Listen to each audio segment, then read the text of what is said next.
నమస్తే, welcome to right angle. ఈ video పూర్తిగా వీక్షించి మీ కమెంట్స్ రూపంలో మీ అభిప్రాయాలు మాతో పంచుకోండి. వీడియో నచ్చితే లైక్ చేయండి, 10 మందికి షేర్ చేయండి. నేషనలిస్ట్ హబ్ యూట్యూబ్ ఛానల్ని సబ్స్క్రైబ్ చేసుకోండి. ఒకవేళ ఆల్రెడీ సబ్స్క్రైబ్ చేసుకున్నట్లయితే మీకు తెలిసిన వారి చేత కూడా ఈ ఛానల్ని సబ్స్క్రైబ్ చేయించండి. జాతీయవాద జర్నలిజాన్ని ప్రోత్సహించండి. www.nationalisthub.com ఈ వెబ్సైట్లో మీరు ఈ ఆర్టికల్స్ని వీక్షించవచ్చు అండ్ ఎప్పటికప్పుడు కొత్త అప్డేట్స్ని కూడా మీరు ఫాలో అవ్వచ్చు. పశ్చిమాసియాకు ప్రపంచ రాజకీయ చరిత్రలో ప్రత్యేక స్థానం ఉంది. చమురు వనరు, వ్యూహాత్మక భూభాగం, సముద్ర వాణిజ్యం, దాని చుట్టూ రాజకీయం, వీటి వెన్నంటే ఉగ్రవాదం. ఇది పశ్చిమాసియా అనిశ్చితికి, అమెరికా ఆధిపత్యానికి, ఆసియా ఖండంలో అశాంతికి కారణం.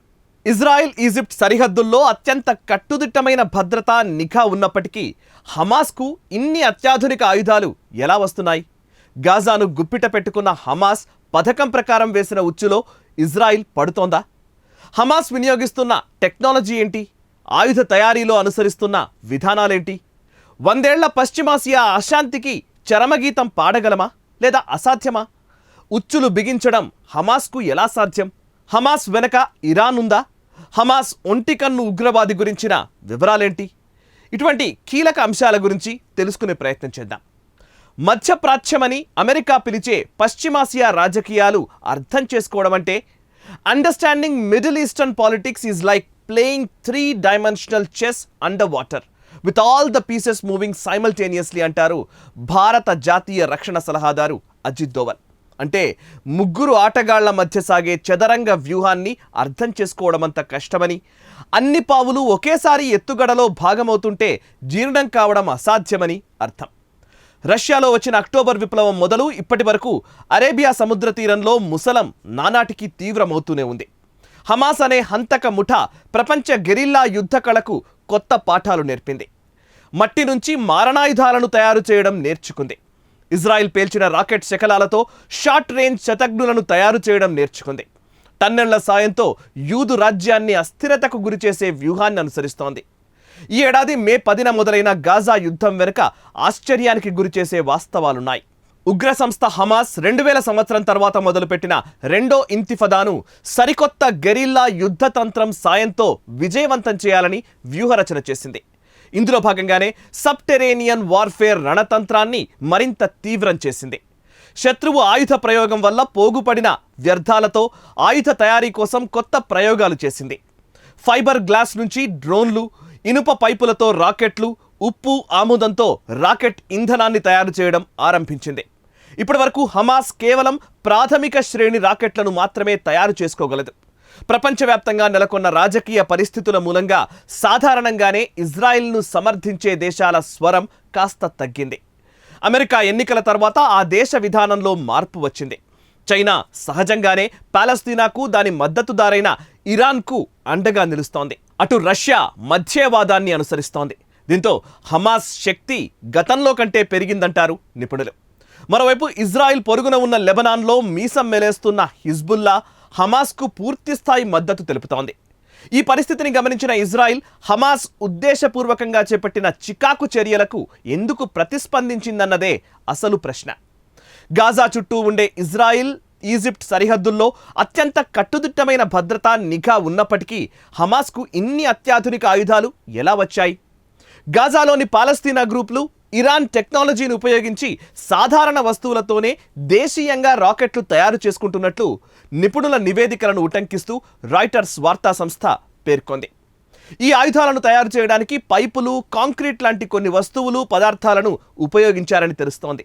అంటే హమాస్ తీవ్రవాదులు ఇలాంటి ఆయుధాలను పదే పదే తయారు చేసుకునే అవకాశం ఉంది.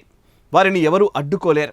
2014లో ఇజ్రాయెల్తో ఘర్షణ తర్వాత హమాస్ వర్గాలు భారీ సంఖ్యలో ఇలాంటి ఆయుధాలను తయారు చేసుకోవడం ప్రారంభించాయి.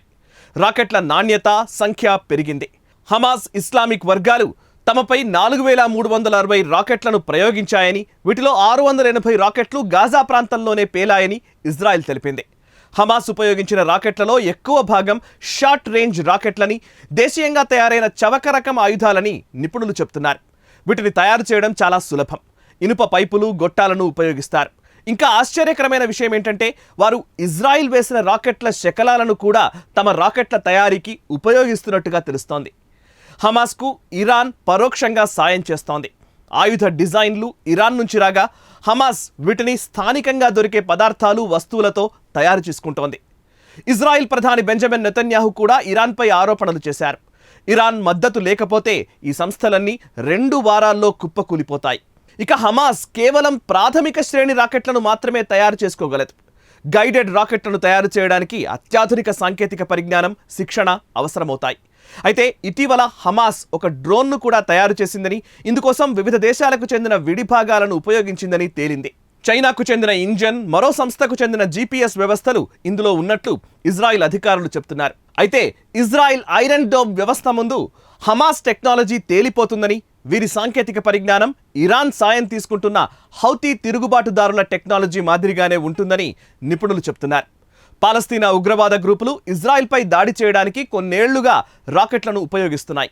2005లో గాజా నుండి ఇజ్రాయిల్ వైదొలగడానికి ముందు పాలస్తీనా పట్టణాల నుండి గాజాలోని ఇజ్రాయిల్ స్థావరాలపై మోర్టార్లు, రాకెట్లను పేల్చారు. 2003లో గాజాను ఇజ్రాయిల్ దిగ్బంధించి వెస్ట్ బ్యాంక్ను ఆక్రమించిన తర్వాత హమాస్కు ఒకే ఒక రాకెట్ అందుబాటులో ఉంది. ఈజిప్ట్ సినాయ్ ద్వీపంలో తయారైన క్షిపణులను హమాస్ సంపాదించింది. ఈజిప్ట్ పాలకుడు మహమ్మద్ మోర్సీని 2013లో ప్రజలు అధికారం నుంచి తొలగించే వరకు హమాస్కు సినాయ్ ద్వీపం నుంచి ఆయుధాలు అందాయి. కానీ ప్రస్తుత ఈజిప్ట్ అధ్యక్షుడు అబ్దుల్ ఫతా అధికారంలోకి వచ్చిన తర్వాత గాజా నుంచి ఈజిప్ట్లోకి ఉన్న సొరంగాలను మూసివేశారు. దీంతో ఆయుధాల రాక కూడా ఆగిపోయింది. ఈజిప్ట్ నుంచి సహకారం ఆగిపోయిన తర్వాత ఇరాన్ సాయంతో స్థానికంగానే ఆయుధాలు తయారు చేసుకోవాలని హమాస్ నిర్ణయించినట్లు ఇజ్రాయిల్ అధికారి వెల్లడించారని రాయిటర్స్ పేర్కొంది. ఇందులో భాగంగా గాజా, ఇరాన్ల మధ్య కొందరు వ్యక్తులు పర్యటించినట్లు కూడా ఆధారాలు సేకరించింది ఇజ్రాయిల్. గాజాలో హమాస్ గెరిల్లాలు 200 కిలోమీటర్ల దూరం ప్రయాణించగల రాకెట్లు తయారు చేస్తున్నారని, వీటి బరువు సుమారు 100 కిలోలు ఉంటుందని, ఇవన్నీ ఇరాన్ సహకారంతోనే తయారవుతున్నాయని ఇజ్రాయిల్ ధృవీకరించింది. ఇటీవల పాలస్తీనా మిలిటెంట్ ఒకరు తన కరకు స్వరంతో ఇజ్రాయిల్కు ఒక హెచ్చరిక పంపారు. హమాస్ డిమాండ్లు నెరవేర్చకపోతే ఇజ్రాయిల్ తగిన మూల్యం చెల్లించుకోవాల్సిందేనంటూ హెచ్చరించారు.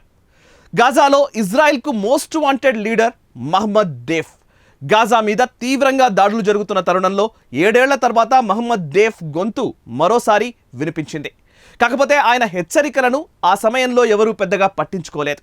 11 రోజుల ఘర్షణ తర్వాత గాజా, ఇజ్రాయిల్ మధ్య కాల్పుల విరమణ ఒప్పందం కుదిరింది.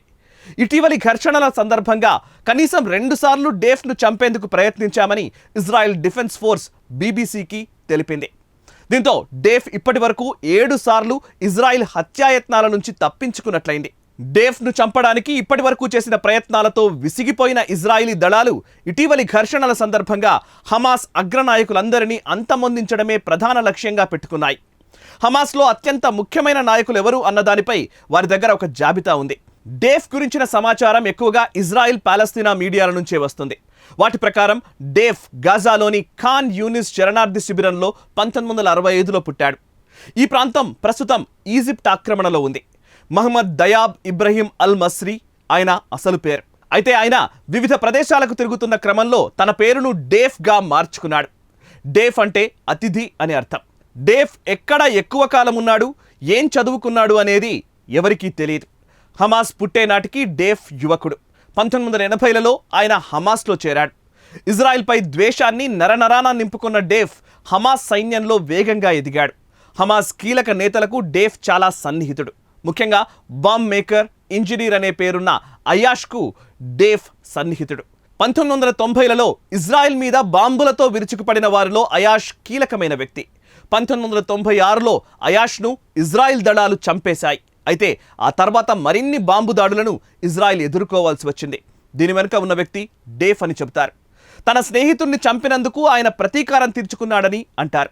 తన వ్యూహాత్మక ఎత్తుగడలతో హమాస్లో వేగంగా అగ్రస్థాయికి చేరుకున్న డేఫ్ 2002లో హమాస్ మిలిటరీ వింగ్ నాయకుడిగా మారాడు. కస్సాం అనే రాకెట్ను తయారు చేయడంలో డేఫ్ కీలక పాత్ర పోషించినట్టు తెలుస్తోంది.